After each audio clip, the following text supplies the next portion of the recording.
హిందూ ధర్మాన్ని ఇప్పుడు దీనికి హిందూ ధర్మానికి సంబంధం ఏముంది? మార్వాడి గోబ్యాక్ అని అంటారు. ఎందుకు అంటారు? మార్వాడి కల్చర్ గోబ్యాక్ అని అంటారు. ఎందుకు అంటారు? వాళ్ళ పద్ధతులు ఇక్కడ బాగలేవు, వాళ్ళు చేసే దందలన్నీ గలీజ్గా ఉన్నాయి, వాళ్ళంతా 2 నెంబర్ మాలు తీసుకొచ్చి అమ్ముతారు అని వ్యాపారులు అంటారు. సరే, ఇంట్లో కొంతమంది పార్టీ వాళ్ళు అంటారంటే వాళ్ళ స్వార్థాల కోసం అంటారేమని అనుకుందాం. కానీ ఇప్పుడు అన్ని రకాల వ్యాపారులు మార్వాడి గోబ్యాక్ అని అంటారు. అంటే మార్వాడి వాళ్ళ దగ్గర డబ్బులు ఎక్కువనే అలా బండి సంజయ్, మీ పార్టీలకు చందాలు ఇస్తురేనా అనే కదా ఏదో వాయిస్ రికార్డులు అన్నాడు అనుకుంటా ఒక మార్వాడి ఆయన. మీ పార్టీలకు కానీ, మీ ట్రస్ట్లో కానీ, లేకపోతే మీ పండుగలకు కానీ మేము చందాలు ఇస్తున్నాం. ఎవరికి కావాలరా భయ్ మార్వాడి నుంచి చందాలు? ఇక్కడ వాళ్ళ దగ్గర లేవా? వాళ్ళ దగ్గర పోయి బీక్ మంగడం ఎందుకు మరి మనం? ప్రజలారా గిట్ట అడగొచ్చా బండి సంజయ్ని?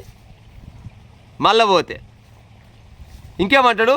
రోహింగ్యాలు ఎక్కువయ్యారు, వాళ్ళ వల్ల ప్రమాదం ఉంది భారతదేశానికి. బరాబరిగా ఉంది, రోహింగ్యాల వల్ల భారతదేశానికి ప్రమాదము మేము కూడా అంటున్నాం. మరి రోహింగ్యాలు రావడానికి కారణం ఇప్పుడు మార్వాడి మార్వాడి కల్చర్ గోబ్యాక్ అన్నోడు తీసుకొచ్చినా ఏమి?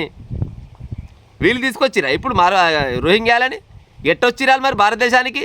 వేల మందూరు, లక్షల మందూరు అని చెప్తున్నావు కదా ఏది బండి సంజయ్ గారు? మరి ఏమెక్కడికున్నారు మరి? పంపారు అది కేంద్ర ప్రభుత్వంలో మీదే కదా. 11 ఏళ్ళ దగ్గర బీజేపీ ప్రభుత్వం వచ్చి మరి ఏరే ఇది రోహింగ్యాల మొత్తం వాళ్ళేమన్నా నలిపి పెడుతురా? మాకేమన్నా వాళ్ళేమో మేనమావాలనుకుంటురా తెలంగాణ వాళ్ళకు?